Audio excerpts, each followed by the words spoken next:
Gravando. Bom, boa noite, pessoal. Hoje iniciamos o nosso seminário de energia. Esse segundo seminário vai ser a nossa última avaliação.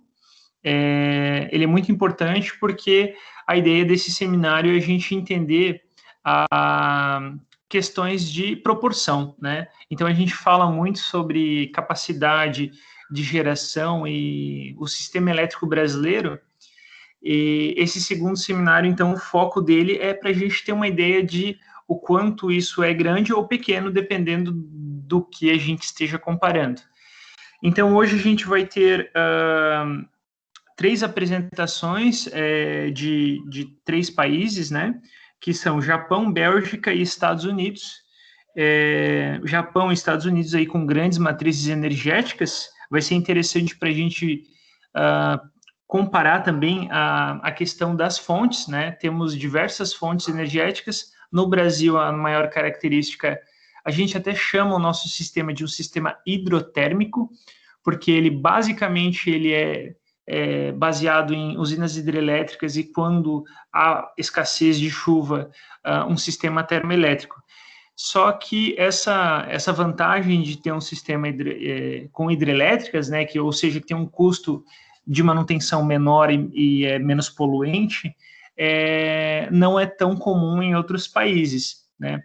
A maioria dos países não são assim, então são poucos países que têm essa característica. Um país que tem uma quantidade muito grande de usinas hidrelétricas também é a Noruega, que lá a condição deles até é mais favorável que a nossa condição.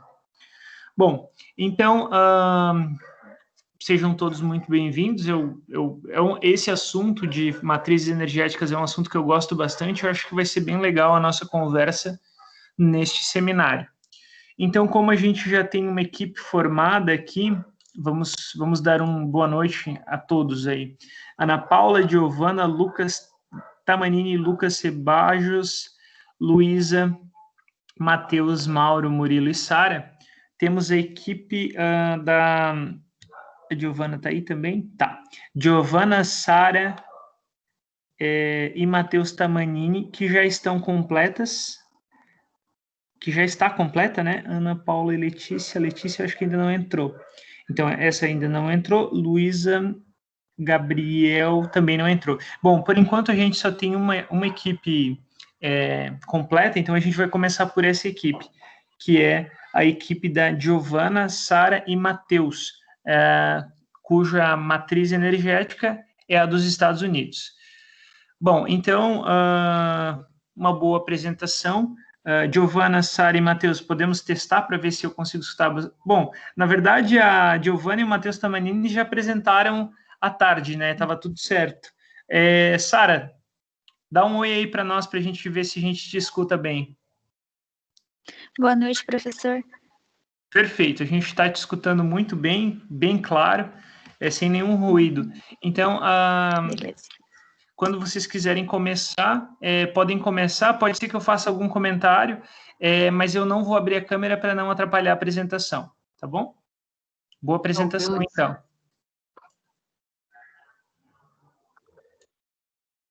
Tá aparecendo já, né? Sim, já está aparecendo. Tá, então, boa noite, pessoal. O nosso trabalho é sobre a matriz energética dos Estados Unidos e a equipe é composta por mim, Giovana, pelo Matheus e pela Sara. Então, dando um contexto histórico aí, né, a gente tem que, ao longo da história, o sistema energético do mundo todo passou por transformações profundas, marcadas pela ascensão de um novo combustível e a sua subsequente predominância na matriz energética mundial. E aí, essas transformações, elas são conhecidas como transições energéticas, e existem diversas explicações para a ocorrência de transições energéticas de longo prazo. Mas alguns motivos, né, podem ser, por exemplo, rivalidade geopolítica, inovação industrial e avanços tecnológicos, diminuição do impacto no meio ambiente, entre vários outros fatores.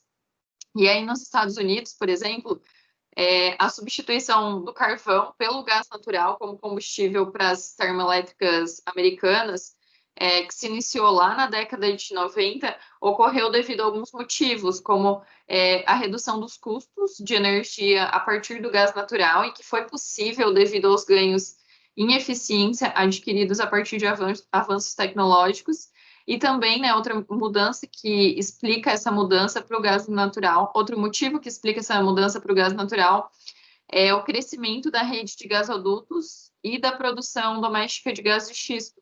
E aí esses fatores possibilitaram, então, a redução de incertezas em relação à disponibilidade de gás natural, e aí pôde atender também a demanda crescente por essa fonte, que contribuiu para uma queda no preço do gás, enquanto que na mesma época o preço do carvão aumentava.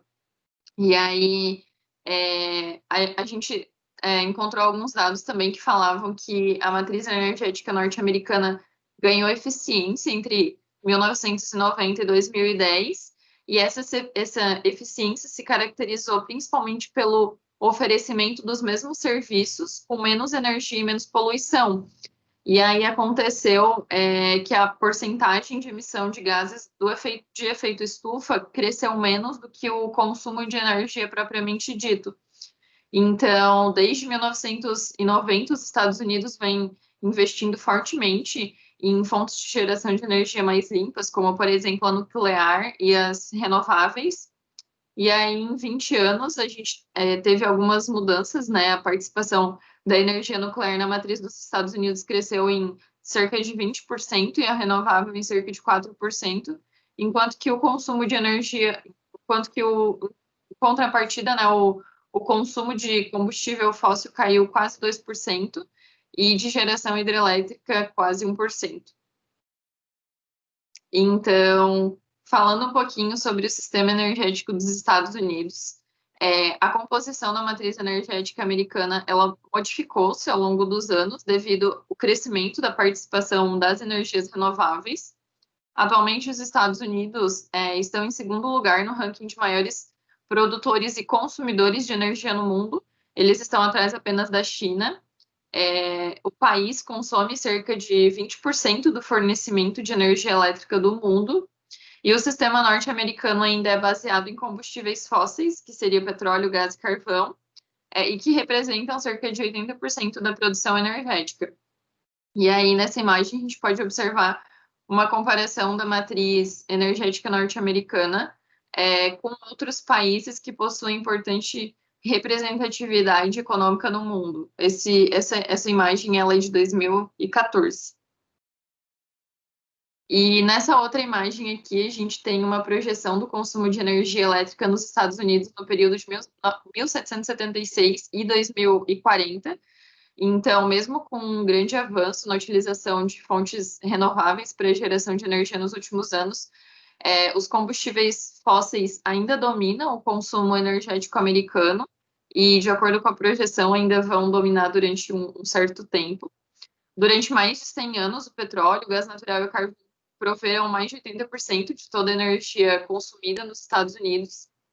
E o aumento da participação da geração fotovoltaica e eólica tiveram grande relevância também para o crescimento da participação das fontes renováveis na produção de eletricidade, já que há mais ou menos 2 décadas a energia fotovoltaica era praticamente insignificante, só que enquanto que em 2015 representou 1% do total da produção de energia elétrica americana. E a energia eólica, em 1990, era de cerca de 0,1%, e em 2015 foi responsável por 5% da produção total. E aí esses 5% referentes à geração de energia eólica parece pouco, né? Mesmo representando uma parcela bem modesta, assim, no total gerado nos Estados Unidos, corresponde a quase 1/3 do total de eletricidade gerada em todo o Brasil. E aí o Departamento dos Estados Unidos rastreia o consumo nacional de energia em 4 grandes setores, que seria industrial, transporte, residencial e comercial. E o setor industrial tem sido o maior consumidor de energia do país, representando aí atualmente cerca de 33% do total, e seguido pelos setores, então, de transporte, residencial e comercial, logo em seguida. Falando um pouquinho das políticas e incentivos, né?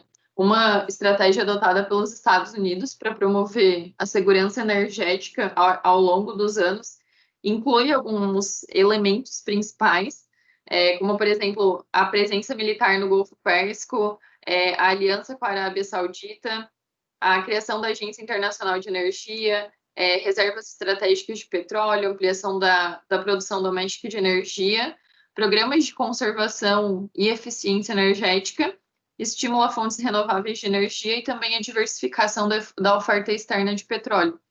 E aí, desde os anos 70, os Estados Unidos vem aprovando normas legislativas, incentivos financeiros, programas de pesquisa e desenvolvimento de tecnologias para produção de energia renovável. E hoje, né, os Estados Unidos, Canadá e Brasil têm o maior número de políticas e incentivos para o crescimento desse tipo de energia, no caso de energia renovável, né? E esses fortes investimentos e incentivos nas fontes renováveis que os Estados Unidos têm feito têm possibilitado uma redução nos custos de algumas tecnologias, como da geração eólica, da geração solar fotovoltaica, lâmpadas de LED e baterias para veículos elétricos, que diminuíram entre 41% e 94% desde 2008. E aí essa diminuição nos custos permitiu também a adoção em maior escala dessas fontes, assim como o desenvolvimento de todas elas no território norte-americano. Estão conseguindo me ouvir? Aham. Tá.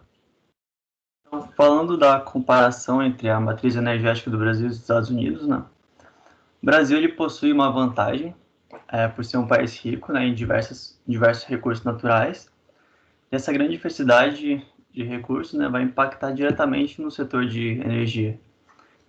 Em 1973, as energias renováveis representavam uma participação de 49,1% na matriz energética brasileira, sendo que a principal fonte renovável de energia utilizada pelo Brasil na década de 70 era a lenha. E no mesmo período, no entanto, na matriz energética norte-americana, as energias renováveis apresentavam uma participação de apenas 5%. E as fontes não renováveis de energia, né, compunham os 95% da matriz energética dos Estados Unidos, sendo a principal fonte o petróleo e os seus derivados. Na década de 70 também, a geração de energia a partir de derivados de petróleo e o carvão mineral estavam em pleno desenvolvimento, né, e apresentavam uma maior viabilidade econômica, o que justifica a alta participação desses combustíveis na matriz energética dos Estados Unidos. Pode passar. Então, nesse gráfico, né, ele mostra como era a divisão da matriz energética tanto no Brasil como nos Estados Unidos. Então, os Estados Unidos, como a gente consegue ver, ele utilizava bastante petróleo e os derivados, né, o carvão mineral e o gás natural. E já o Brasil ele utilizava outras fontes de energia, principalmente energias renováveis. Pode passar. Ao longo dos anos, né, os Estados Unidos começou a buscar alterar suas estratégias e aumentando o uso de fontes renováveis de energia e assim proporcionar mudanças em sua matriz energética. A participação do consumo de energia renovável no consumo total de energia norte-americana dobrou no período de 1990 até 2014. O Brasil, ao longo dos anos, segue uma trajetória contrária dos Estados Unidos. Ele expandiu o uso de derivados do petróleo e reduziu a parcela de fontes renováveis de energia na matriz energética. A participação de fontes não renováveis na matriz dos Estados Unidos, em 2015, ela foi reduzida, né, se comparar a 1973, de 95% para 83%. E no Brasil, mesmo com a redução do uso do petróleo e dos derivados, né, a participação de fontes não renováveis aumentou. Isso aconteceu principalmente porque isso foi consequência principalmente do aumento da utilização do gás natural, né? Mesmo com esse aumento, a matriz energética brasileira é muito mais baseada em recursos renováveis do que a matriz energética dos Estados Unidos. Então, nessa imagem, a gente consegue ver matriz energética dos dois países em 2015 e ela mostra os resultados das substituições energéticas adotadas pelo Brasil e pelos Estados Unidos e mostra também a participação de fontes da matriz energética. Então, como dá para... Brasil é em amarelo ali? Não, o Brasil é em verde. Em verde, tá. Tem a legenda ali embaixo. Não, para mim não apareceu. Desculpa, é que eu tenho uma barra de controle aqui de gravar e ela fica bem em cima. Mas deve estar aparecendo, é só porque a minha barra não permite eu visualizar. Não, beleza, obrigado. Mas então, só para ficar mais claro, né, os Estados Unidos é o amarelinho ou laranja, não sei que cor que é exatamente, e o Brasil é o verde. Mas é isso, então. Daí o petróleo no Brasil, como dá para perceber, aumentou a porcentagem, né? Se for parar para comparar, para observar comparado com 1970, né? E nos Estados Unidos ficou um pouquinho mais abaixo já. Pode passar. Top.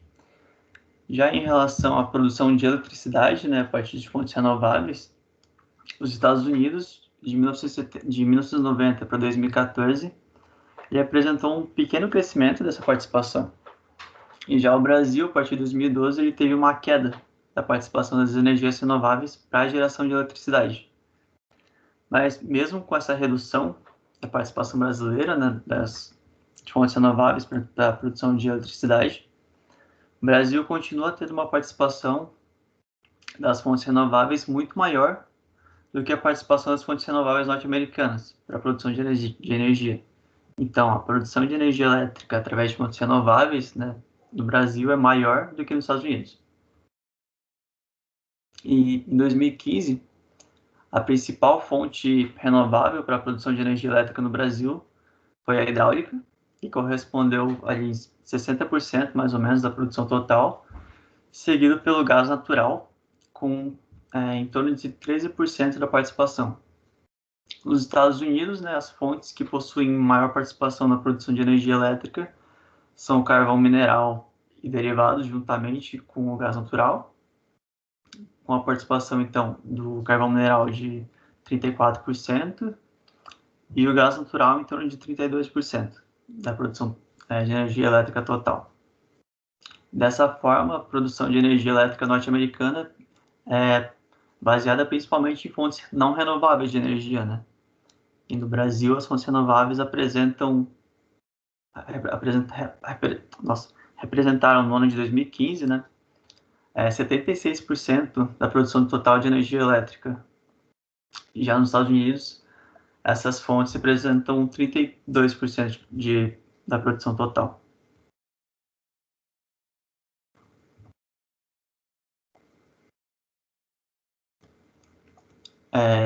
Então, nesse gráfico a gente pode ver, né, então, como é a distribuição da produção de energia elétrica nos dois países, né? O Brasil tendo bastante participação de energia hidráulica, né, aí dando quase 62%, e os Estados Unidos utiliza bastante o carvão mineral, ele chegando a 34,2%, e o gás natural também, com 31,9%.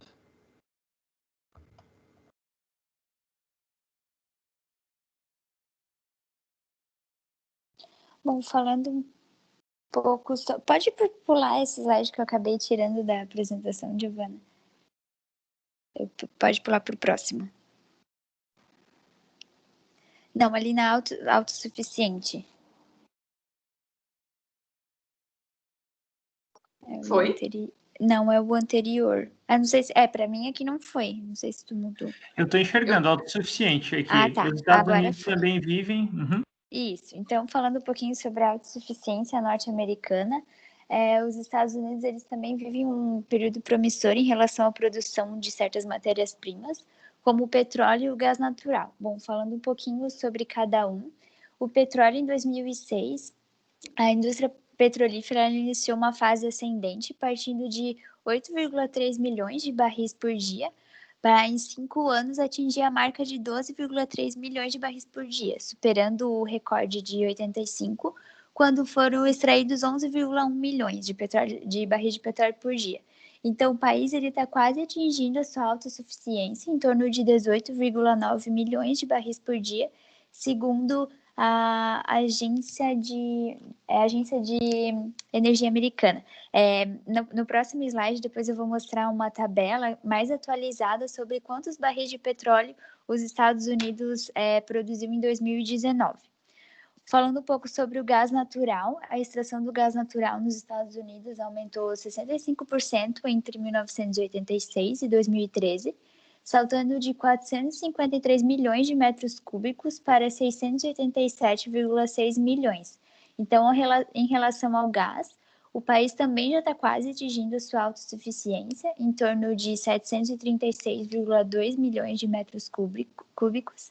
E a IEA calcula as reservas norte-americanas em torno de 9,57 trilhões de metros cúbicos de gás natural. Então, é bastante coisa. Então, no próximo, pode passar. Então, nessa tabela que a gente trouxe, está um ranking dos 10 maiores produtores mundiais de petróleo. Esses 10 países, eles têm uma representatividade bastante grande, que é de 71,76% da produção total mundial de petróleo. Então, os Estados Unidos, ali em primeiro lugar, né, em 2019, produziu 19,51 milhões de barris de petróleo por dia, tendo uma representatividade mundial de 19%, aí seguido da Arábia Saudita, da Rússia, do Canadá, da China, o Iraque e os Emirados Árabes. Aí o Brasil, né, que produziu 3,67 milhões de barris de petróleo por dia em 2019, tendo uma representatividade mundial de 4%. Aí abaixo vem o Irã e o Kuwait, não sei se é assim que se pronuncia. E aí no próximo slide tem um gráfico da composição da geração elétrica por fontes nos Estados Unidos. A gente vê que o carvão teve uma boa queda e que o gás natural aumentou bastante, né? Como a Giovana mostrou lá no começo, nos slides anteriores, a tendência é de que a produção do gás natural continue crescendo aí nos próximos anos também. Aí eu vou falar um pouquinho sobre a produção do gás xisto, que em 2015 ela era uma aposta bastante grande para os Estados Unidos, né? E aí depois eu vou mostrar como que está a produção atual dele. Os Estados Unidos, eles também estavam investindo desde os anos 2000 na produção de gás xistos, armazenados em rochas e cuja extração é mais complexa. Então, a expectativa da Agência Internacional de Energia era de que o país conseguisse extrair cerca de 1,13 bilhões de metros cúbicos desse tipo de gás. E a Europa e o Chile já tinham manifestado interesse em importar o gás xisto dos norte-americanos para driblar a escassez energética do país. Porém, no próximo slide a gente pode ver uma notícia bastante atual que eu tirei da revista Exame, de fevereiro desse ano, que fala que a bolha do gás xisto nos Estados Unidos já estourou, segundo especialistas. O setor de produção e exploração registrou um dos piores desempenhos do mercado acionário americano no ano passado, então que era uma grande aposta, acabou virando numa bolha estourada, digamos assim, né? Para as empresas de exploração e produção por trás desse crescimento do petróleo, a bolha estourou, segundo a notícia. Muitas estão queimando caixa, se esforçando para atender as expectativas dos clientes. No Texas, que é o maior estado produtor de petróleo, com a maior parte da prolífica da bacia do Permiano, o número de plataformas ativas caiu 24% no ano passado. Então, os preços do petróleo acumulam uma queda de 15% esse ano, sob o impacto do surto do coronavírus, que reduziu a demanda chinesa por petróleo. Então, foi uma queda bastante grande aí devido à pandemia. E aí, como é que está hoje, em 2020, a produção do xisto, né? A revolução do... Pode passar isso.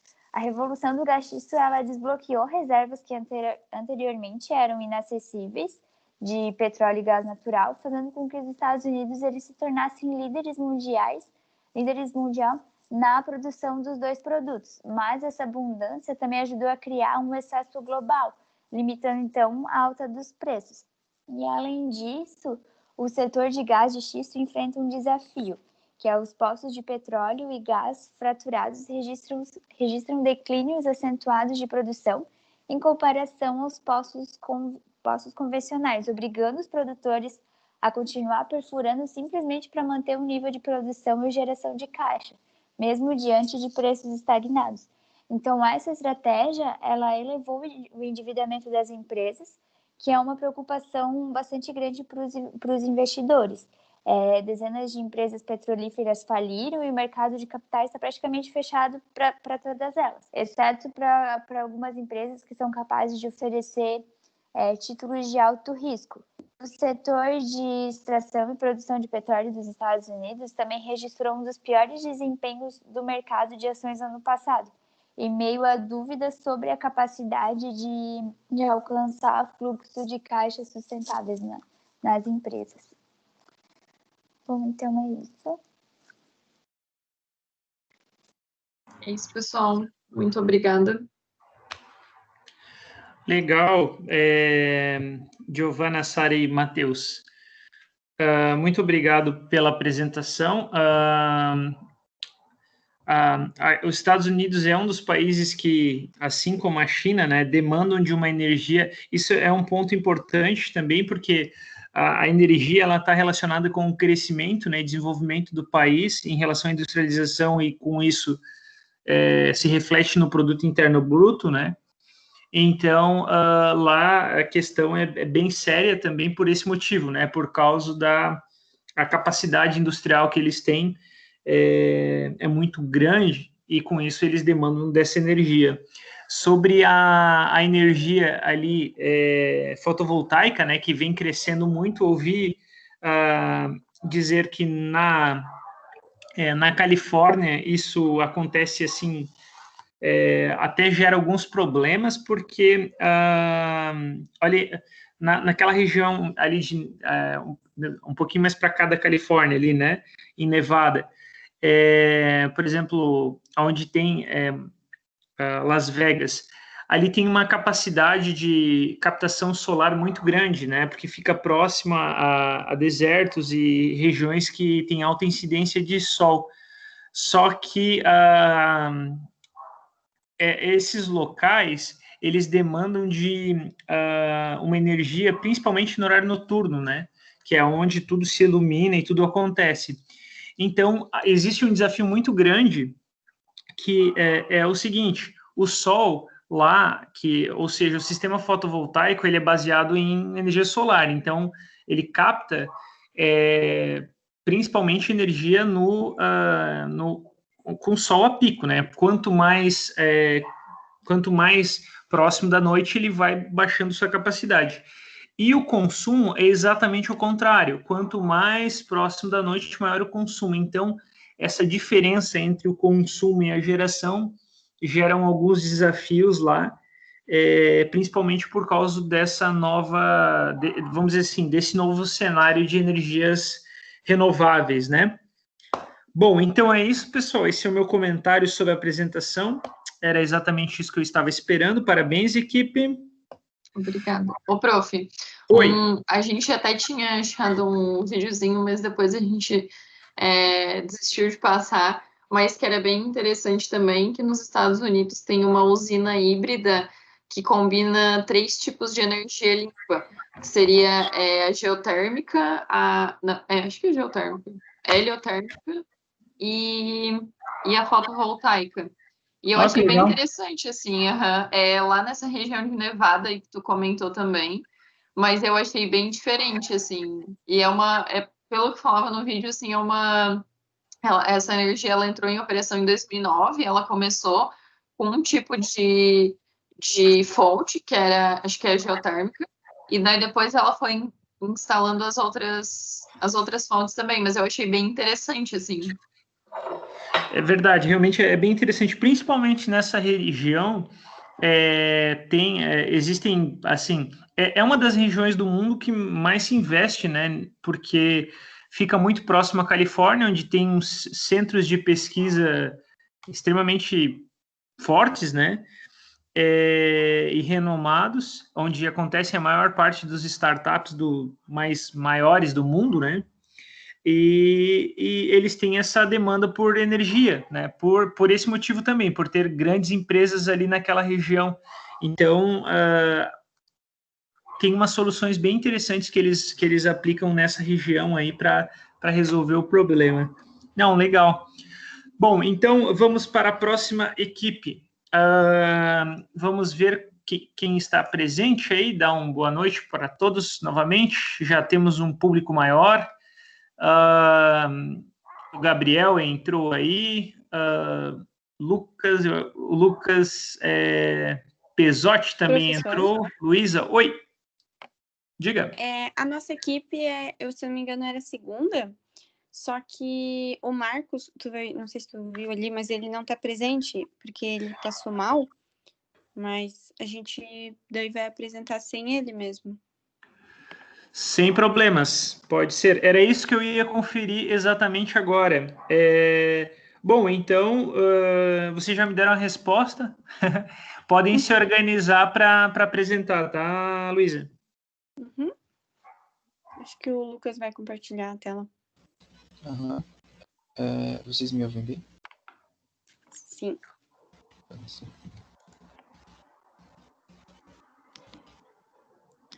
E o Gabriel?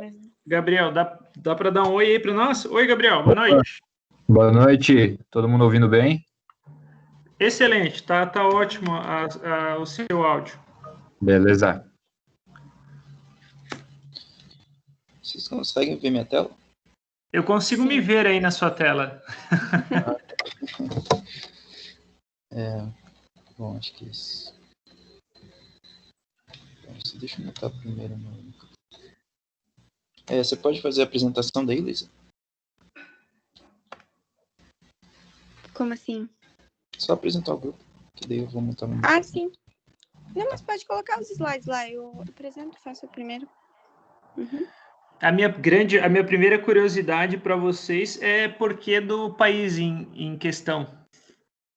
Já estou curioso para ouvir a resposta de vocês. Bom, estamos vendo a apresentação já.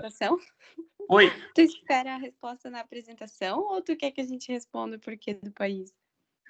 Não, fiquem à vontade para... Pode ser no final? Pode ser para conclusão. Legal. Tá, então eu vou fechar meu áudio aqui por enquanto para não incomodá-los. Fiquem à vontade para apresentar. Estou vendo bem e estou escutando bem todos. Beleza. Então, a gente escolheu a matriz energética da Bélgica. O grupo é o Gabriel Sé, o Lucas Tamanini, eu, Luísa Ribeiro e o Marcos Reck, que não está presente. Pode passar. Bom, então, introduzindo um pouquinho o país. A Bélgica é um país europeu, né, localizado ali no oeste do continente europeu. Faz fronteiras com outros países, ao sul com a França, a sudoeste com o Luxemburgo, a leste com a Alemanha e ao norte com Países Baixos, além de ser banhado pelo Mar do Norte. Pode passar. Por essa diversidade de países, a gente consegue encontrar uma diversidade também na população, então tem uma grande pluralidade étnico-cultural. O país tem 3 idiomas oficiais, que são o francês, o alemão e o holandês. Ele tem uma extensão territorial de 30.519 km², o que influencia um pouquinho no relevo, então apresenta ali planícies costeiras, planaltos e colinas montanhosas, e possui um clima temperado oceânico. Pode passar.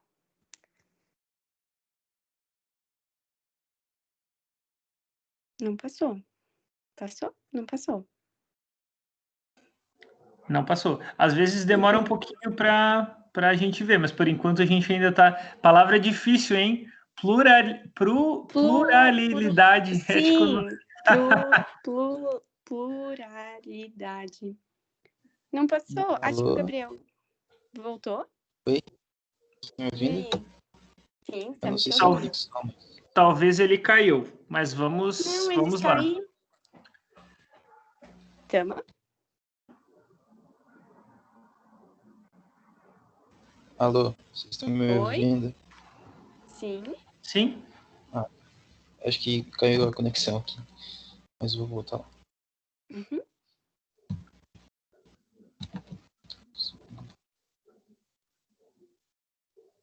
É só dar apresentar aí.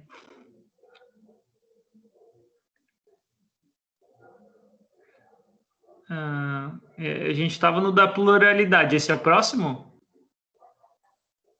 Daí o próximo seria divisão política. Ah, tá. Então. Opa! Podem continuar. Eu não estou vendo a tela, mas tudo bem. Vamos Não, seguir. eu tô vendo aqui. Tu tá vendo? Tô vendo, tá normal Tá aqui. bom. Então, só eu que não tô vendo, mas não tem problema. Falando sobre divisão política. A Bélgica ela é dividida, além ali da parte federal, ela tem 3 regiões, que é Bruxelas, Flandres, não sei se é assim que se pronuncia, e Valônia. E daí a parte de responsabilidade energética também se divide, então, entre a parte federal e essas regiões. A parte federal, ela cuida, não, mas ela inclui, então, aspectos relacionados a fornecimento de energia de petróleo, de gás natural, a parte de rede elétrica, questões nucleares, energia eólica e normas de produto. E as regiões, elas gerenciam distribuição de energia e gás natural, ela gerencia a parte de preços, fontes renováveis e também a influência do uso eficiente de energia. Pode passar. Agora eu não vejo se passou o slide. Passou. Passou. Uhum, então tá bom. Então vamos falar sobre Ô, energia Luísa, nuclear. você consegue ver o chat ali? Consigo. Uhum. Então eu mando aqui, ó. Ah, perfeito. Tá. Bom, então, indo para um histórico, a Bélgica era super famosa pela parte de energia nuclear. A fonte energética nuclear envolvia ali parte 50% a 60% da eletricidade produzida internamente. Em 2013, eram 57% da energia consumida no país de forma por usinas nucleares e somente 4% em parques eólicos. E quando aconteceu alguns problemas em reatores, o governo da Bélgica, então, ele decidiu terminar o programa nuclear com uma meta até 2025. Então, eles começaram a buscar outras formas, né? Formas alternativas de energia. Pode passar. E daí veio as fontes renováveis.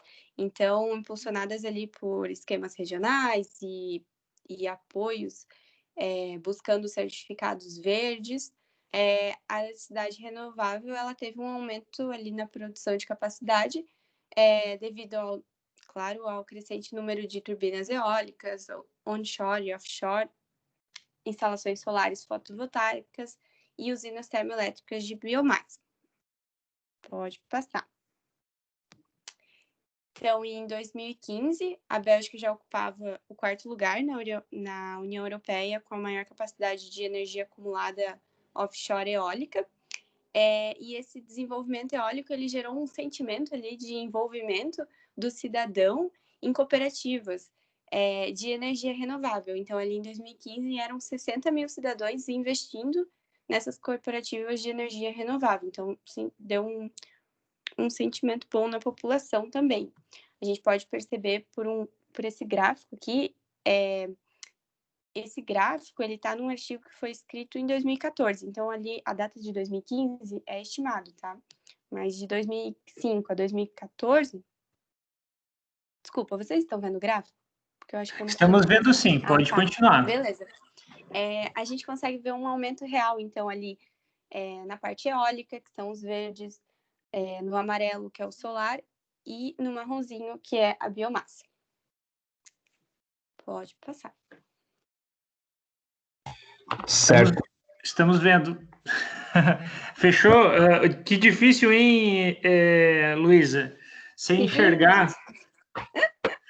Mas tudo bem, seguimos. Tá certo, então. Agora é o Marcos? Não, agora Desculpa, o Marcos não vai participar. É o Lucas? é o Gabriel. Gabriel, perfeito. Tá. Agora eu vou fazer uma comparação dessas fontes de energia do Brasil com a Bélgica, né? Como a gente já estudou predominantemente no Brasil, a energia de hidrelétricas domina, e se a gente até for ver na matriz energética da Bélgica, ela representa uma porcentagem extremamente baixa da quantidade produzida na Bélgica. E, logicamente, o Brasil está investindo numa parte eólica, crescendo legal, em biomassa também. Alguns dados interessantes é que, mesmo tendo essa diferença bem grande na matriz energética, o preço da energia no Brasil ela é extremamente quase parecida com a da Bélgica, sendo que o Brasil ocupa o 16º lugar e a Bélgica ocupa o 17º lugar, com cerca de 350 megawatts-hora de dólares, no caso. E, logicamente, como as taxas tributárias são bem grandes aqui no Brasil, existe o dado de que se as taxas tributárias não fossem tão caras, o Brasil passaria a ter a 9ª tarifa mais barata mundialmente. Então, também é um dado para a gente pensar um pouco sobre o futuro. Pode passar?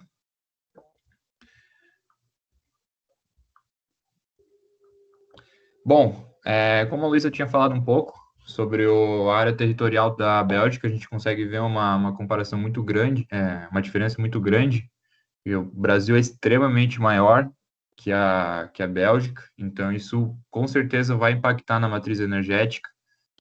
A Bélgica tem 2 grandes rios e ela não consegue investir, né, na usina hidrelétrica por esse ponto. O clima temperado hoje na Bélgica, ele apresenta ventos muito fortes, então o que facilita muito que a Bélgica invista nessa energia eólica. E o relevo diferenciado causa um pouco de incômodo. Mas o que a Bélgica criou? A Bélgica ela tem muita usina eólica, em alto mar, como a gente pode ver nas fotos abaixo. É um projeto bem interessante que a gente encontrou, que é uma ilha artificial criada. Essa ilha ela fica como uma central e um monte de turbinas eólicas espalhadas pelo mar. Então, como a energia na Bélgica, como o professor falou ainda, o custo é bem caro. Mas como não tem muita área para a Bélgica construir um monte de usina eólica, eles optaram por essa alternativa. Pode passar. Aqui, fazendo uma comparação com a União Europeia, a gente consegue perceber que a partir de 2017 houve um grande investimento na questão de energias renováveis. E também é bem interessante perceber aqui que a usina nuclear teve uma leve queda, mas uma queda já bem perceptível. Então, a gente consegue perceber que a União Europeia está deixando as usinas nucleares um pouco de lado e está investindo bem forte nas energias renováveis, que a gente sabe que é o futuro. Pode passar. Bom, a geração de energia elétrica mundial, fazendo agora uma comparação da Bélgica com o mundo, ela ainda prevalece de fontes não renováveis, sendo o carvão mineral a principal fonte energética utilizada, correspondendo a aproximadamente a 38%. Hoje, as fontes renováveis apresentam 25%, que é um número ainda um pouco baixo, e a gente percebe que, a partir de 2010, que houve até 2010, os países não investiam muito na média mundial em energia renovável. A partir de 2010, que foi começando a investir. Até 2010, esse número sempre caía. E como a gente pôde ver nos gráficos que a gente apresentou anteriormente, tanto a Bélgica como a União Europeia como um todo, desde meados de 2005, está investindo forte nessa área. Que a gente consegue perceber também que a União Europeia ela tem mais dinheiro para investir, são países desenvolvidos, são países à frente da média mundial, então não é nenhuma surpresa para ninguém. E agora uma curiosidade também, que procurando sobre Brasil e Bélgica, essa comparação de energias, no jogo da Copa do Mundo que o Brasil foi eliminado pela Bélgica, durante o jogo foi um ápice de energia bem pequeno mesmo. Durante o jogo foi consumida bem pouca energia, isso até espantou os controladores. E após o jogo e no intervalo do jogo, houve um aumento muito grande da energia que estava sendo utilizada. Então, o pessoal no Brasil realmente estava vendo o jogo na hora. E como gira muito no futebol, até às vezes, não envolvendo a palavra futebol, só procurando sobre energia de Bélgica e Brasil, aparece um monte de notícia nesse estilo. Fica aí como curiosidade para a turma. Pode passar?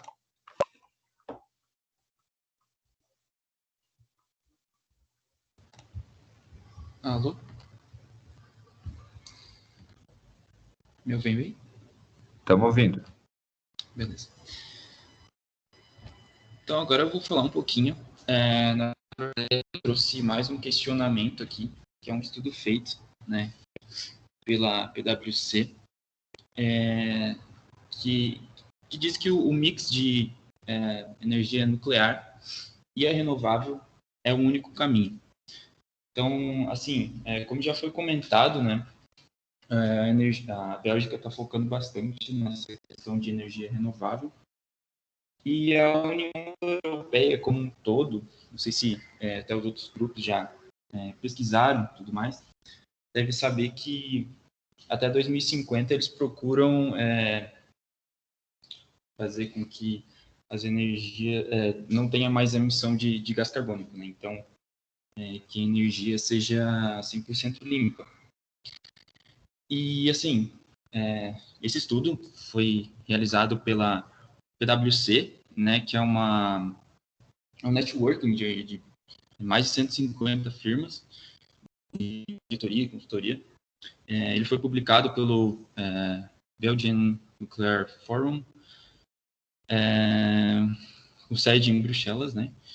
E ele afirma que o único cenário que permite uma redução máxima das emissões de gás carbônico até 2050 é aquele em que a energia renovável é combinado junto, né, aos 6 gigawatts de capacidade nuclear existentes na Bélgica. Então, que não, a gente sabe que a energia nuclear ela é limpa, porém não renovável, né? E, bom, esse artigo vai bem contra isso.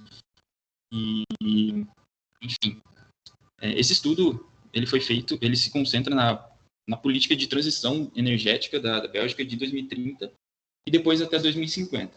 Então, ele diz que sem energia nuclear, né, então, se realmente só focar em energia renovável, a Bélgica enfrentará, em 2050, um aumento significativo nas emissões de CO2. Então, vai até aumentar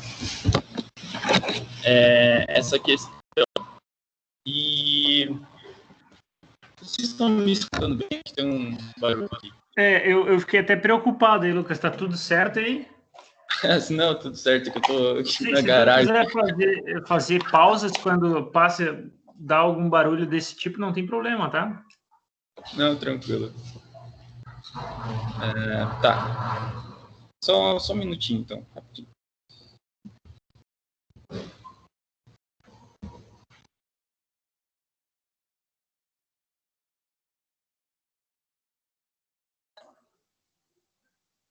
O barulho parou, acho que pode tocar a ficha.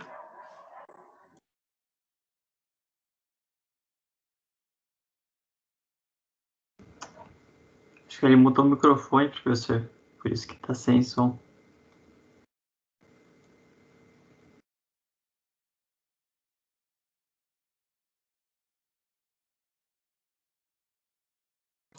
Ô, Lucas, a gente não tá te escutando.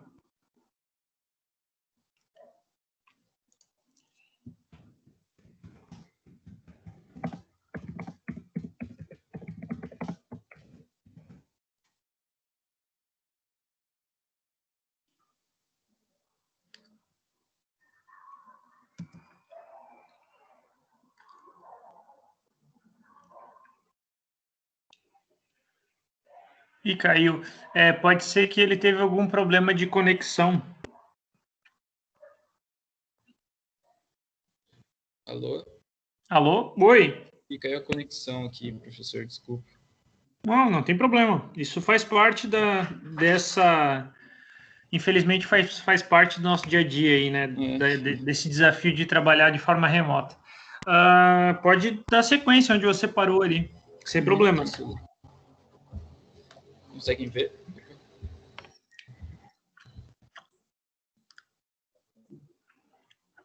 Conseguem ver? Estamos vendo, sim. Certo, eu acho que eu parei aqui no... Bom, como eu estava falando, esse estudo ele afirma, né, que sem energia nuclear a Bélgica ela vai enfrentar em 2050... Meu Deus do céu. Tá difícil hoje, hein? Tá sem problema, Lucas. Vai lá ver o que é. A gente aguarda um pouquinho.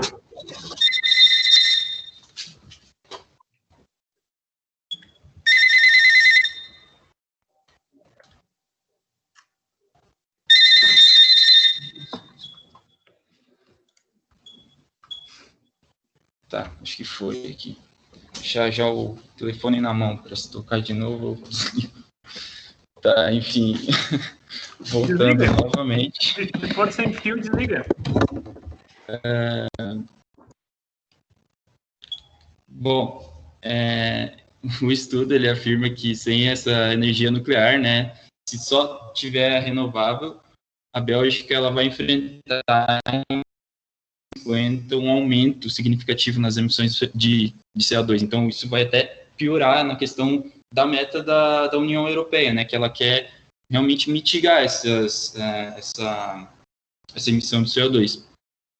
E, apesar, como já diz, apesar do esperado desenvolvimento maciço na capacidade de energia renovável, como já foi comentado até de forma de energia eólica e tudo mais.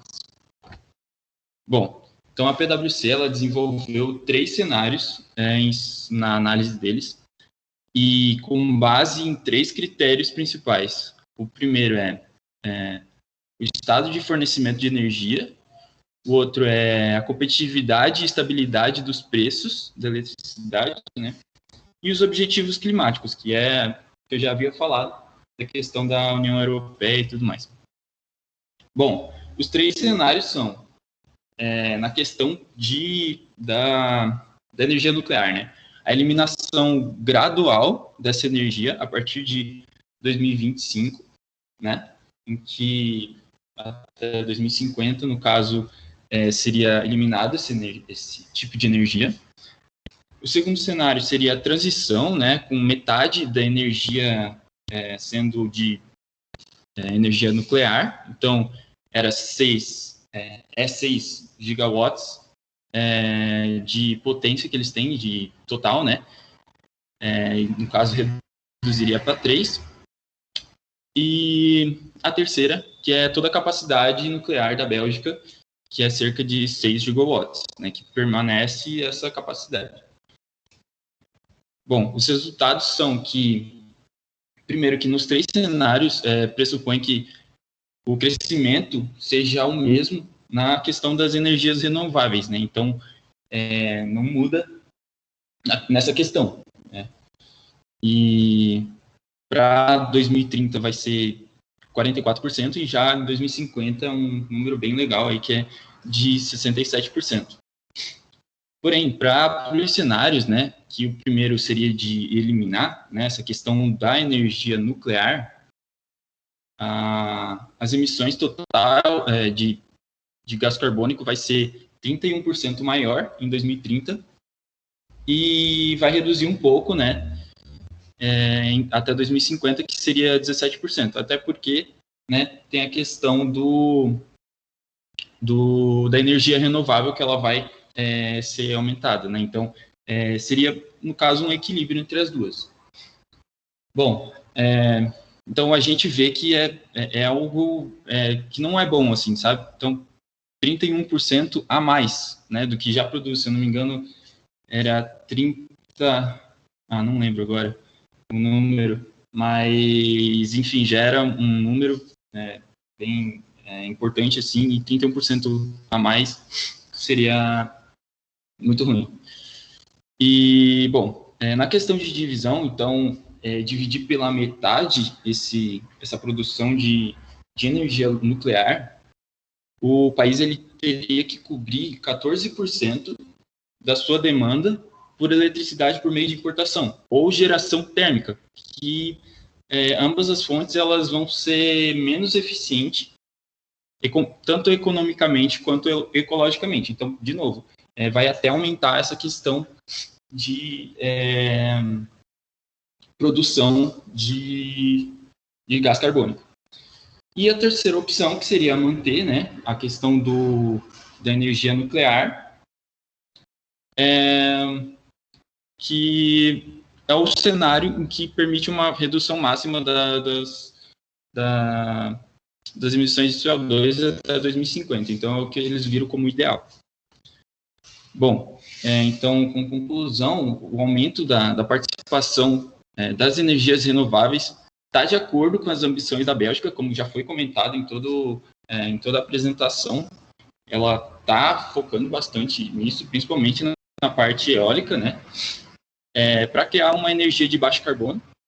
Só que o aumento da participação das energias renováveis, sem essa energia nuclear, ela não melhora o balanço de carbono da economia, né? E até para a meta da ONU. Da ONU, desculpa. Inclusive a ONU tem as ODS, né, que uma delas é energia limpa e renovável, né? Mas, bom, seria da União Europeia. E segundo a BNF, que foi quem postou esse estudo, a energia nuclear ela pode complementar um desenvolvimento das renováveis. Então, essa relação ela garantiria um mix de energia confiável, acessível e sustentável, que está totalmente, né, na mesma linha de estratégica da questão energética da Europa. Bom, então seria isso. Bom, é isso. Obrigado pelo tempo de vocês. Certo, então, agora eu lhes pergunto, né, por que escolheram este país, por ser um país, assim, que, por que da minha pergunta, né, por não ser referência, assim, em relação à capacidade de produção energética, por ser um país menor, que também é importante, mas por que escolheram ele, assim, tem um motivo? Bom, professor, eu acho que ela não é um país que demanda muita capacidade energética, mas as inovações no país nesse ramo é muito grande, tanto como a quantidade de energia renovável que o país produz. E até a gente pesquisando, eu estava falando hoje com a Luísa, de que o material é tanto que a Bélgica, de inovação que a Bélgica produz, que a gente poderia apresentar um trabalho de 2-3 horas aqui. Tem realmente muito artigo, muito conteúdo na internet sobre isso. Legal, poxa, principalmente por causa da dificuldade que eles têm mesmo, né? A dificuldade que eles têm, ela ocorre em vários países na Europa, países menores, porque a Europa ela está desincentivando a utilização de energia nuclear, e como alguns países não ficam muito próximos ao mar, né, onde você tem uma capacidade eólica maior, e também são países que não têm uma capacidade hidrelétrica, a capacidade são países com território menor, então grandes usinas fotovoltaicas também não são possíveis. Então eles têm um desafio muito grande, né, em relação a como utilizar a energia, né, sendo que a ideia é que não se utilize energia termonuclear. Eles são obrigados a investir em pesquisa, né? A Holanda também é um país que é bem parecido com a Bélgica nesses casos. A Holanda é um país bem interessante também em relação a desenvolvimento, né? Investimento em energias renováveis, né? A Holanda, praticamente você não vê carros a combustão lá, é muito raro. é praticamente o contrário do que a gente tem aqui, né? O que se vê de carro elétrico aqui é o que se vê de carro a combustão lá. Bom, então fechamos. Muito obrigado pela apresentação, equipe. E vamos para a última apresentação. A Ana Paula e Letícia estão aí?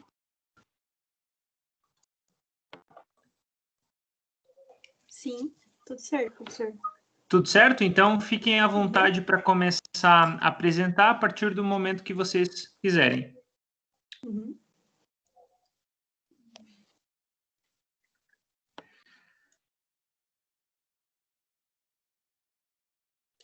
Sem problemas. Podem se organizar aí, Letícia.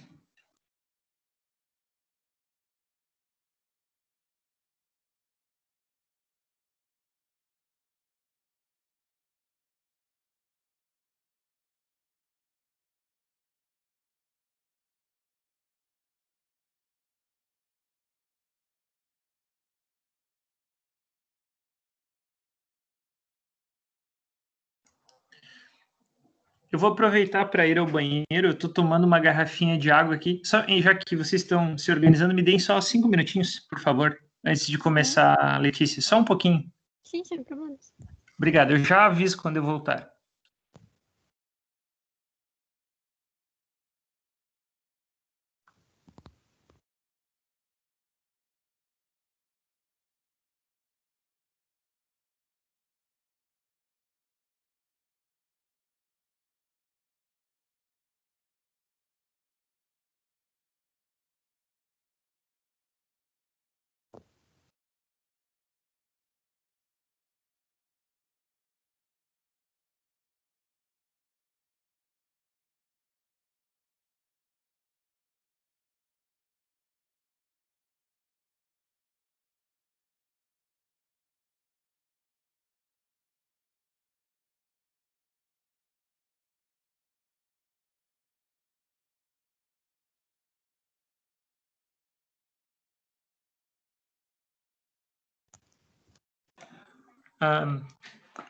Podem começar quando quiser.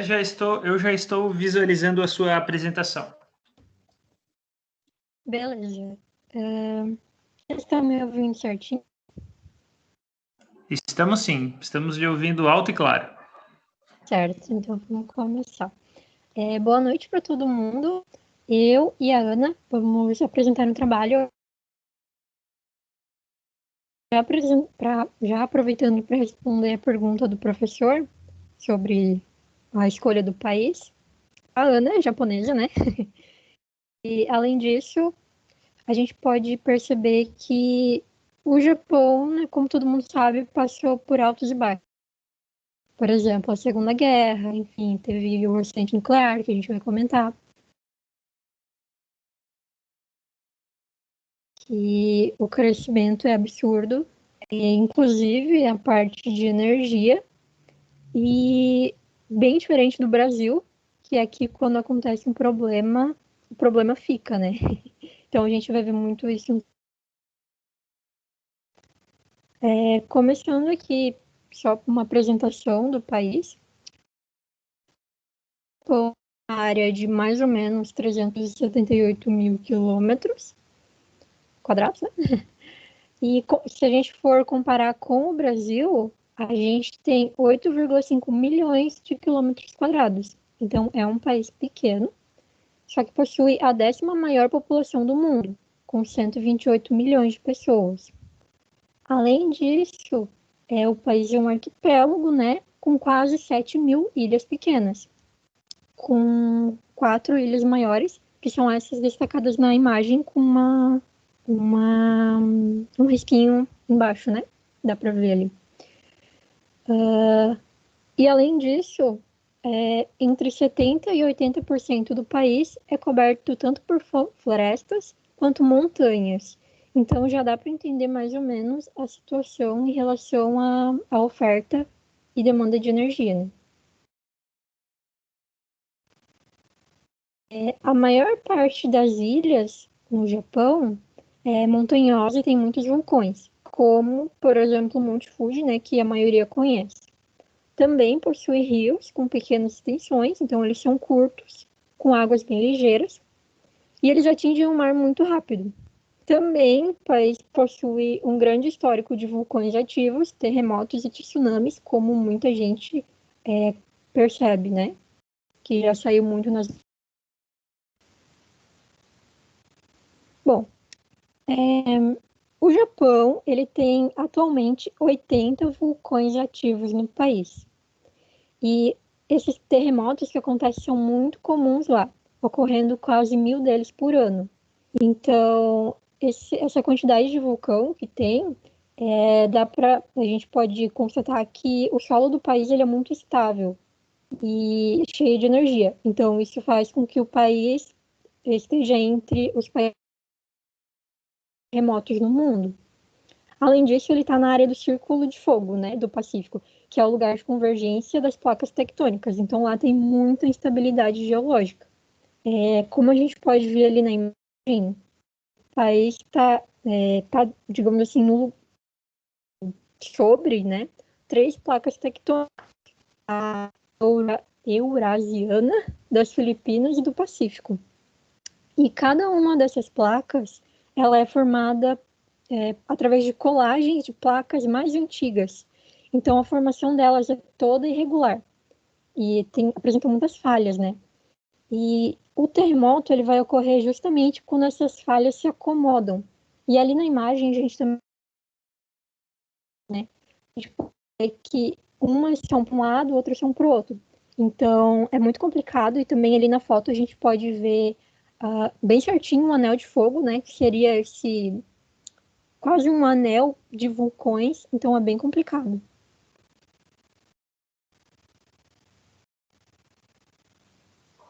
Agora falando sobre energia no Japão, ele é o quarto maior país consumidor de energia elétrica mundial, ficando atrás apenas da China, Estados Unidos e Índia.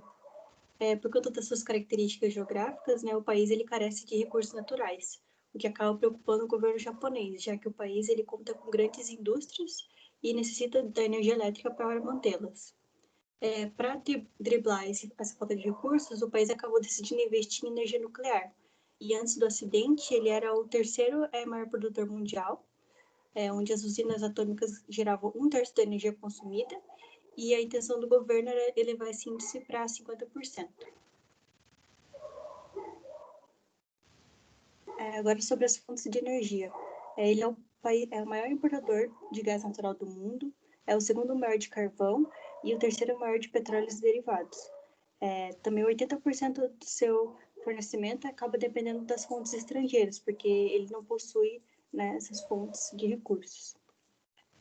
Para reduzir os riscos de escassez energética e preparar para situações de emergência, o país acaba realizando, então, o armazenamento desse petróleo, promovendo a cooperação com os países que produzem o petróleo, e também eles buscam alternativas para a autossuficiência, através da energia nuclear ou das fontes renováveis.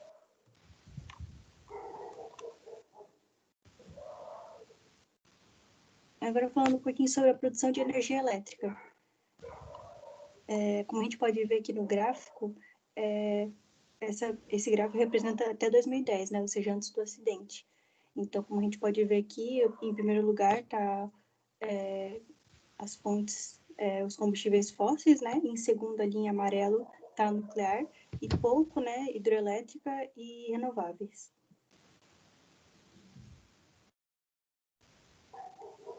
Sobre a rede de energia, o Japão não possui uma rede nacional unificada.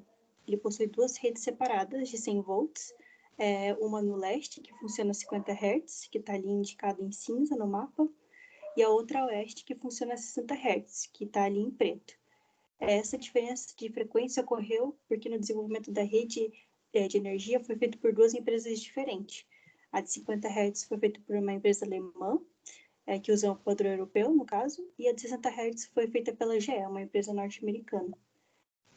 Para fazer essa conversão de energia de 60 para 50 Hz, ou ao contrário, o país possui 3 conversores, que a gente pode ver ali no mapa, próximo ali daquele risco vermelho, que totalizam 1 gigawatts, mas esses 3 conversores não foram suficientes quando aconteceu o terremoto no lado lado leste, porque o lado oeste, ele precisava mandar energia para o leste e esses conversores acabaram não sendo suficientes. E também esse gráfico acaba mostrando que cada uma das regiões é gerenciada por uma empresa diferente, ou seja, cada cor representa uma companhia.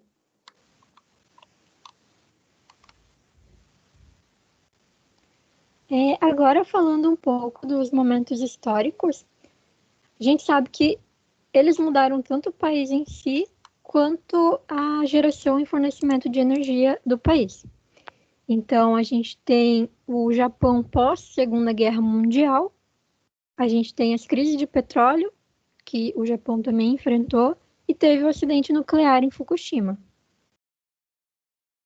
Falando um pouco da Segunda Guerra Mundial, a rendição dos japoneses aconteceu em 1945, alguns dias depois que os Estados Unidos lançaram 2 bombas atômicas sobre as cidades de Hiroshima e Nagasaki. Então, além de todo o estrago político, social e com muitas perdas humanas, né, muitas vidas, a guerra acabou com muitos dos ganhos que o Japão teve. Então, além de toda a infraestrutura, cerca de 80% das indústrias do país foram destruídas. Então, eles perderam muito. Também houveram cortes nas linhas marítimas de abastecimento, na qual o Japão era dependente, né? E em relação aos anos do pós-guerra, eles foram dedicados a reconstruir toda a capacidade industrial perdida. Então, grandes investimentos foram feitos em energia elétrica, carvão, aço e em química.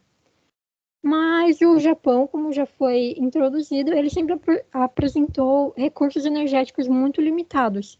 E desde o final dessa Segunda Guerra Mundial, a demanda de energia vem crescendo em função do acelerado desenvolvimento que o país teve, né?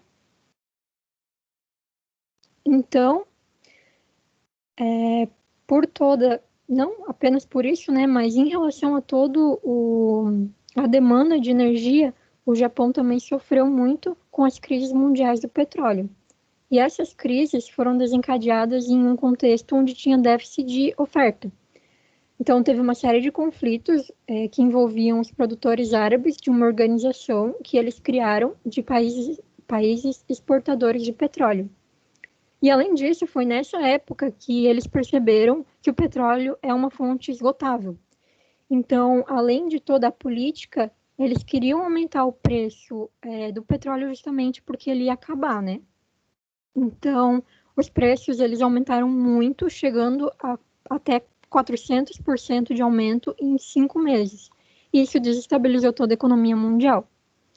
Então, por causa disso, o Japão ele fez muitos esforços, né, para diversificar as formas de fontes de energia para poder aumentar a segurança energética do país. Enquanto isso, o uso de petróleo foi diminuindo e o seu consumo de energia nuclear e gás natural, aliás, cresceu bastante. Como a gente pode ver ali no gráfico, tanto o consumo de petróleo pelos países, quanto o preço ele é um absurdo. A gente pode ver na linha azul os valores da época e os valores em 2001, dá para ver a diferença que é bem grande. Falando um pouco sobre o acidente nuclear, quando tudo estava melhorando, né, ocorreu esse grande acidente na província de Fukushima, e esse foi o pior acidente nuclear desde Chernobyl. Então, em 2011, houve o chamado Grande Terremoto do Leste do Japão, que foi o pior terremoto que aconteceu no Japão e o 7º pior da história do mundo. E atingiu uma magnitude máxima da escala de intensidade sísmica do mundo, né? Da escala mundial de intensidade sísmica. E esse terremoto, ele provocou evacuação na costa japonesa, da parte do Pacífico, em pelo menos 20 países. Inclusive, aconteceu evacuações na costa da América mesmo. E esse terremoto, ele provocou ondas de tsunami de mais de 10 metros de altura, que atingiram o Japão e vários outros países. Só que no Japão, as ondas percorreram mais de 10 quilômetros de terra. E além desse terremoto de grande magnitude, vários outros pequenos terremotos também atingiram o país ali no mesmo dia, né? Então, foi um estrago muito grande. Ali na imagem, a gente pode ver o centro, né, do terremoto e o lugar que aconteceu a explosão de Fukushima, ali em Fukushima 1, que sofreu uma grande explosão, mais ou menos 24 horas depois desse primeiro terremoto que foi maior, né? E aqui a gente tem um vídeo que resume bem essa história toda.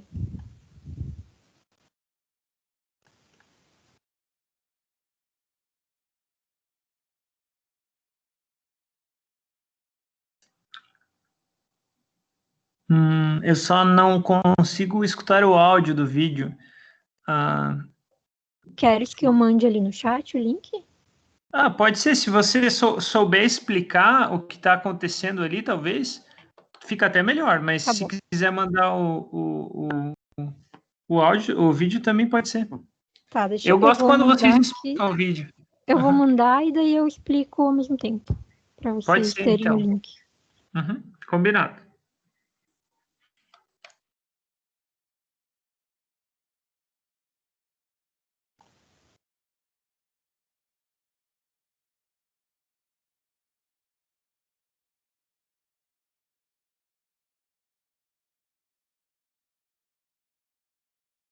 Tá travando.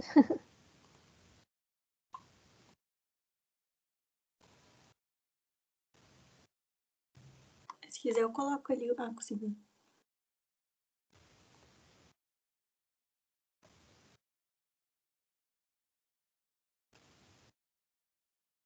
Então, ali ele mostra, né, o lugar do terremoto e que devastou toda a costa, né, como eu já tinha falado. E um tempo depois, um tsunami de 11 metros varreu a costa inteira.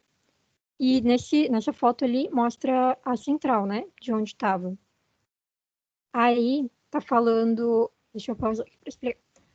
Tá falando que a central, ela, digamos assim, podia aguentar um tsunami de até 5,7 metros. Mas o tsunami foi muito grande, então não aguentou e acabou, digamos assim, varrendo tudo de lá, né? Então, os reatores, eles desligaram e depois da passagem do tsunami, a energia foi cortada e o resfriamento, ele parou de funcionar, digamos assim. Daí o combustível, ele aqueceu muito e nos dias seguintes eles começou a vazar o gás, né, porque derreteu ali dentro. Aí o aumento da pressão ali dentro, ele fez com que o reator explodisse. Agora ele está mostrando que alguns dias depois o reator 3 também explodiu, mas uma menor quantidade foi jogada na atmosfera, né? E também no reator claro, no reator 4, aliás, houve uma explosão. E eles só conseguiram controlar a situação várias semanas depois. Então foi bem complicado.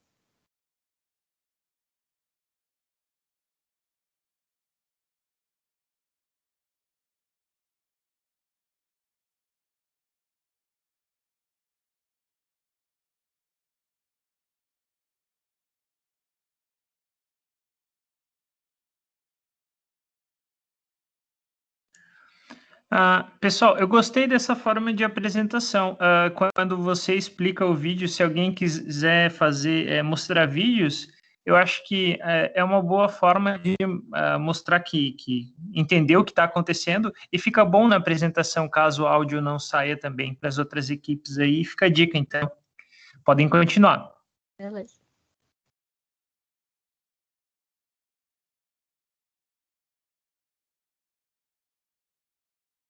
Bom, então, pequena explicação, né? Acho que muita gente conhece, então, né? A gente pode partir já para as consequências, né? E, bom, em relação às pessoas, 6 funcionários da companhia ali que explodiu receberam exposições à radiação acima do limite do tempo de vida, né? Acima do limite. E em 2018 aconteceu uma morte de uma pessoa que trabalhava lá por câncer relacionada à exposição à radiação. E 16 pessoas, trabalhadores, né, foram feridas devido às explosões de hidrogênio que aconteceu. E 2 trabalhadores. Oi, o áudio travou um pouquinho. Queres que eu repita? Aham, tava na parte de 2 trabalhadores.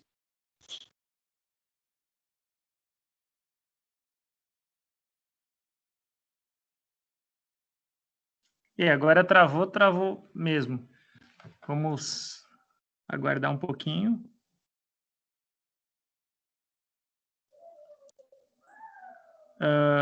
Eu ainda não estou te escutando. Talvez.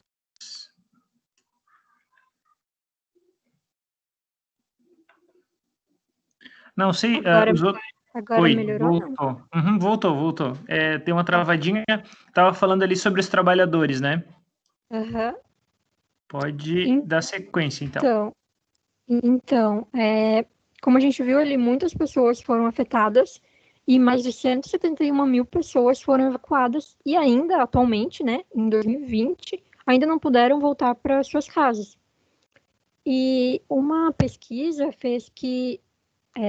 disse, aliás, que em agosto de 2013, uma enorme quantidade de água com radiação foi detectada. Então, houve vários vazamentos de água contaminada na usina e algumas desses vazamentos foram parar no mar. Então, alguns trabalhadores também estavam tentando reduzir esses vazamentos, né, através de algumas medidas, tipo construindo muros subterrâneos, enfim, mas ainda não melhorou significativamente a situação. Então, de 2011 para 2013, a gente teve aí uma contaminação da água, né, das piscinas que tinham lá, que foram contaminadas. E a solução para isso foi a criação de um programa contínuo de limpeza intensiva para tentar descontaminar as áreas afetadas e limpar e destruir aquela parte ali da usina. Só que isso vai levar de 30 a 40 anos ainda. Nossa.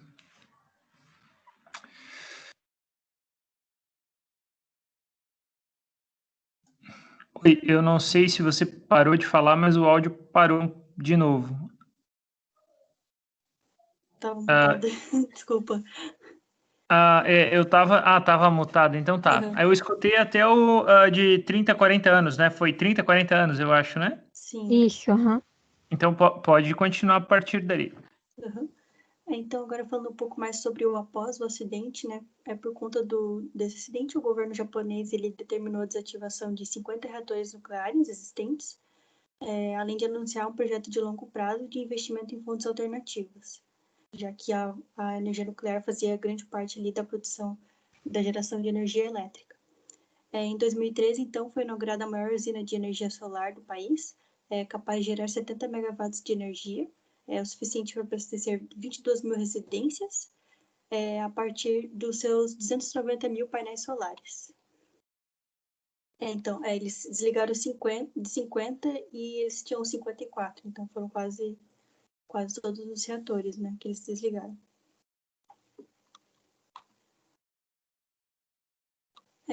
Outro impacto que o acidente provocou foi que o país passou a importar mais, né, os combustíveis fósseis para suprir o uso da energia nuclear. Com isso foram gastos 58% a mais nos 3 anos seguintes, o que acabou elevando os custos de eletricidade para os consumidores japoneses, por conta da substituição para energia térmica. E tudo isso acabou evidenciando ainda mais a vulnerabilidade do país com relação ao seu fornecimento energético.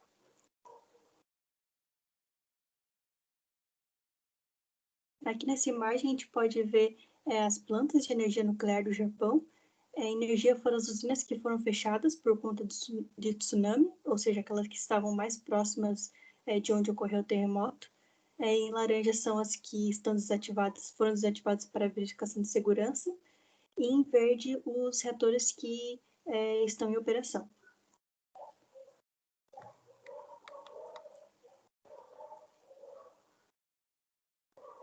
Agora, nessa outra imagem, ela mostra como a geração de energia elétrica foi alterada após o acidente. Como eu falei anteriormente, a utilização de combustíveis fósseis aumentou. Combustíveis fósseis, no caso, é gás natural, carvão e petróleo. Também ocorreu a maior utilização de energia hidrelétrica e outras energias renováveis, como a solar e eólica. Porém, a energia nuclear, que antes tinha participação de 28,6%, caiu para 1,1% em 2015.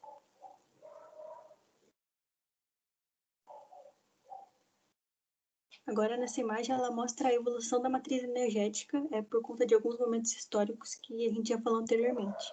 O primeiro seria o que mostra o ano de 1973, que foi o ano que ocorreu a primeira crise do petróleo. Mostra que o país dependia 94% dos combustíveis fósseis. Já em 2010, que foi um ano antes do acidente, ele mostra que teve uma menor dependência, né, dos combustíveis fósseis, e o uso da energia nuclear cresceu de 0,6% para 11,2% em 2010. E no último gráfico a gente tem o ano de 2017, que mostra, em comparação com 2010, que teve um aumento, né, na dependência dos combustíveis fósseis e que o uso da energia nuclear acabou diminuindo, por conta do acidente que ocorreu em 2011. Falando um pouquinho do atual, agora mesmo em 2020, 54 dos reatores nucleares que tinham, aliás, dos 54, né, 42 poderiam ser operados, mas apenas 9 estão em funcionamento e 24 dos reatores estão em processo de desativação. Em relação, então, à energia nuclear, mesmo que elas sejam muito impopulares, né, devido a todo o acidente, imagina como os moradores ficam, né, com medo e tudo mais. Mesmo com isso, as usinas são as que mais recebem investimento por parte do governo. E a justificativa é que a economia do Japão poderia entrar em colapso se a dependência das importações de petróleo aumentasse. Apesar de todo o avanço no campo das energias renováveis, em 2013, só 1% da energia consumida no Japão veio de fontes nucleares. Mas mesmo assim, como eu já falei, né, o governo falou que não pode abrir mão e que vai continuar com os investimentos. Então, a atual política, que foi divulgada ali por 2014, enfatizou a necessidade da volta do uso da energia nuclear, com a adoção de medidas de segurança melhores, né, para reduzir os problemas de fornecimento que o país enfrenta, né, e tanto de fornecimento quanto em relação à matéria-prima.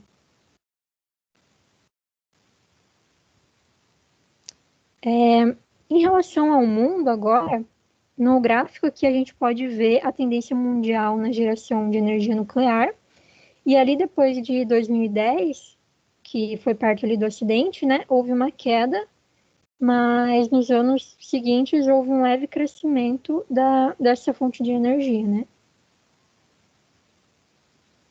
Em relação às energias renováveis, esse outro gráfico ele mostra que o crescimento médio anual na geração de energia a partir dessas fontes renováveis antes do acidente era de 9%. E que depois desse fato ali, o crescimento médio anual aumentou para 22%. Também, esse outro gráfico, ele mostra o crescimento das energias renováveis, né, em comparação com a queda da utilização de energia nuclear. Então, ali, o risco preto, né, mostra a energia nuclear, e dá para ver que houve uma grande queda, né, a partir ali de 2010, enquanto as outras estão crescendo devagarinho.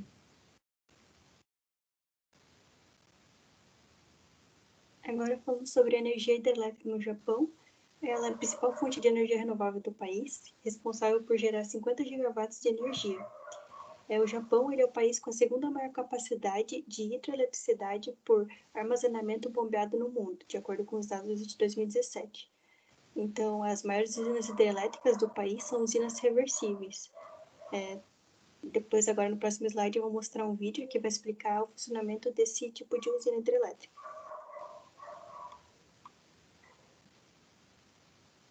Eu não sei se vai dar para ouvir o áudio, mas qualquer coisa eu vou explicando.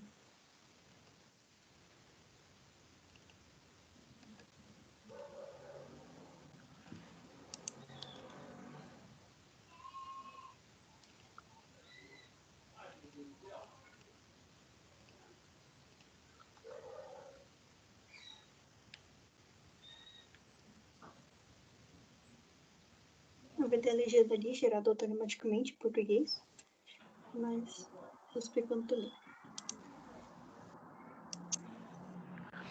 Então, Escutando não estamos, mas pode ir explicando, sim. Uhum. Ele dá o exemplo aqui da Austrália, né? Também que é um país que acaba utilizando bastante o carvão, mas que está tentando utilizar mais energias renováveis, né? Como a eólica e a solar.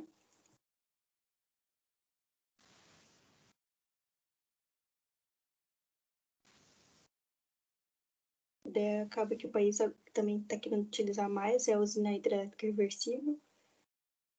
Então, ele vai explicar agora o funcionamento. Ele vai ter um armazenamento aqui superior, que vai passar pelo gerador, com a usina hidrelétrica normal, né? E vai acabar produzindo energia. Só que na usina hidrelétrica reversível, a gente tem dois reservatórios, um superior e inferior. Então, a gente tem a parte superior, que vai gerar energia normal, igual a usina hidrelétrica, e a reversível, ela vai voltar, vai ter uma bomba turbina reversível, que vai acabar utilizando essa energia para bombear essa água para cima de novo, mas ela vai usar essa energia para bombear para cima de outras fontes. Então, ela acaba sendo uma bateria, assim, né? Porque ela está gerando, né, energia quando ela desce e, por outro lado, também ela volta essa água para cima, utilizando as outras energias que podem não estar sendo utilizadas no momento, e fica nesse ciclo, né?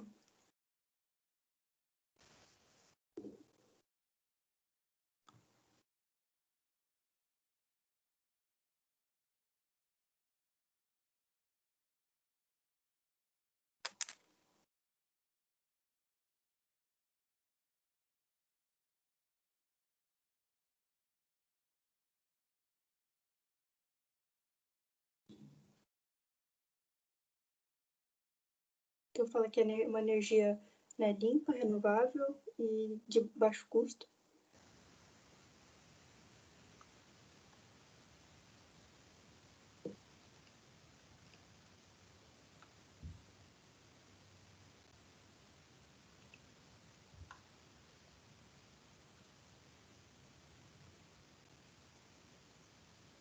Agora, sobre a energia solar, é um setor que avança em um ritmo muito acelerado. Tanto que o país ele possui a segunda maior capacidade fotovoltaica instalada do mundo. E, assim, é bem comum nas casas atualmente possuírem placa solar. Tanto que o governo do Japão ele incentiva que a população desenvolva essas fontes de energia, né, nas residências e assim redirecionem essa parte do consumo residencial para as indústrias, porque na verdade o que mais consome a questão da energia no Japão são as indústrias, né? E ali naquele gráficozinho a gente pode ver o quanto aumentou, né, a venda dos painéis no Japão. Em relação ao futuro da geração de energia japonesa, comparando com 2010 ali, né, que foi antes do acidente, com 2016 a gente pode notar que houve um pequeno aumento na utilização de energias renováveis e uma grande queda do uso de energia nuclear. E a projeção futura, né, que ali para 2030, ele mostra uma maior utilização dessas energias renováveis e a volta da energia nuclear, para poder, né, diminuir a utilização dos combustíveis fósseis, enfim.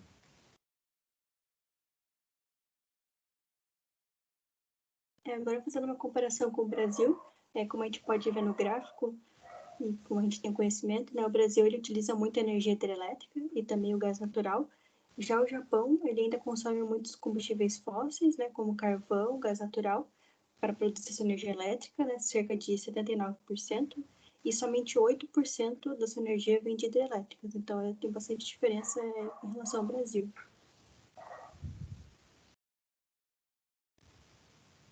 Esse gráfico também é um pouco parecido com o outro, que ele mostra a tendência de crescimento de outras energias renováveis no Brasil, como a gente pode ver ali, né, a solar e a eólica. E no Japão também há um leve crescimento na utilização de hidrelétricas e outras fontes alternativas, mas ainda assim é bastante uso dos combustíveis fósseis, né? Agora, fazendo uma comparação com os outros países, a gente pode ver aqui na imagem que o Japão está em 9º lugar entre os 10 países que mais geram eletricidade a partir de fontes renováveis. Entre todos os países da lista, o Japão é o que tem maior diversidade de fontes, sendo a maior porcentagem a hidrelétrica, segundo biomassa, e o restante solar, eólica e geotérmica. Já comparado com o Brasil, né, que está em 3º lugar, que conta com 92% de geração por hidrelétricas e 7% por biomassa. Agora, esse gráfico ele mostra o total de eletricidade consumida versus a energia elétrica a partir de fontes renováveis produzidas por país. Então, olhando ali pelo Japão, a gente vê que é um país que consome muita energia, mas que pouca parte dela vem de energias renováveis, sendo um padrão parecido com a Rússia e com a Índia. Já o Brasil é um país que, como a gente pode ver ali, produz grande parte da sua energia consumida a partir da energia renovável. Assim como a Noruega ali, que a gente pode ver, e a Espanha.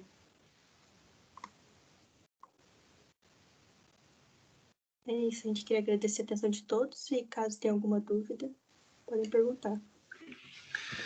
Perfeito, então, meninas, e na verdade temos... são meninas só. Ana Paula e Letícia, né? Só... bom, então, agradeço a apresentação de vocês, bem legal. É importante falar também essa questão do problema que o Japão sofreu em relação ao acidente, né, que fez mudar, eu não imaginei que era tão grande essa mudança no Japão, isso eu até me impressionei com a questão de redução das usinas, né, eu imaginei que fosse uma coisa mais gradativa, mas foi bem abrupta, né, E, bom, o caso do Japão fez o mundo inteiro mudar essa ideia, né, de utilização da energia termonuclear. Outros países, como a Alemanha, mudaram radicalmente o seu foco em desenvolvimento de energias baseado no que aconteceu no Japão, porque o que aconteceu anteriormente, né, em Chernobyl, foi quando a energia estava se desenvolvendo, né?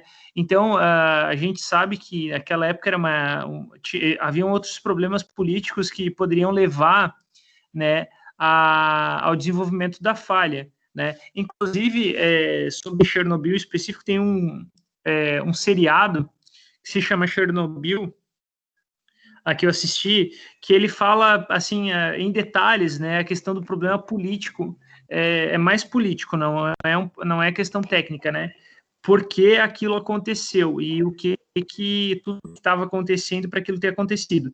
Então, é um problema mais a par, mas no Japão, a gente já conhecendo o desenvolvimento tecnológico, produtos de extrema alta qualidade, acontecer isso mostra que pode acontecer com qualquer um, e isso muda toda a visão de realmente investimento, né, em um outro tipo de energia. Bom, meninas, eu agradeço a apresentação, eu não vou me alongar porque eu tenho uma aula em sequência de informática industrial. Então, pessoal, muito obrigado por todas as apresentações. Na semana que vem, a gente vai ter mais 3 equipes, que são a equipe que vai falar da Rússia, da Alemanha e da China. Então, temos aí uns países consideravelmente grandes, né, para a gente discutir. Então, é isso, pessoal. Obrigado e boa noite aí a todos.